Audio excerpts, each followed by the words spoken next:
আসসালামু আলাইকুম। আলহামদুলিল্লাহ, আল্লাহ পাকের দরবারে লাখ কোটি শুকরিয়া যে মহান আল্লাহ পাক রব্বুল আলামিন আমাদেরকে এক ওলির দরবারে 3 দিন 4 দিন যাবত আমরা ছিলাম। এখন আমরা বিদায় হতে ইনশাআল্লাহ সবাই যে আনন্দিত, আমরা আনন্দিত আবার ওইসি দুঃখ চোখ দিয়ে পানি দিয়ে সবাই বের হয়েছে পানি। আলহামদুলিল্লাহ, না যে তাওয়াজ্জু সব ঠিক আছে।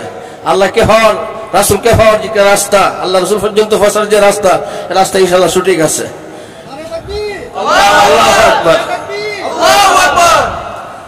কিন্তু মানুষের বিভিন্ন জন বিভিন্ন মতসবের একই চলতো না, কিন্তু মাশাআল্লাহ আমার কাছে অনেক ভালো লাগছে। আমি অন্তর থেকে এই সম্মানকে দলকে আমি শুভেচ্ছা জানাই। ইনশাআল্লাহ আপনারা এই পক্ষে থাকবেন ইনশাআল্লাহ। আমরা এই প্রতি আমরা আল্লাহ পর্যন্ত পৌঁছাই দিব ইনশাআল্লাহ। আর কোন রাস্তা নেই আল্লাহর জিকির ছাড়া। আল্লাহর জিকির ছাড়া আপনার কলম জিন্দা হবে না। জিন্দা করতে গেলে আল্লাহ জিকির লাগবো, নবীর ভালোবাসা লাগবো।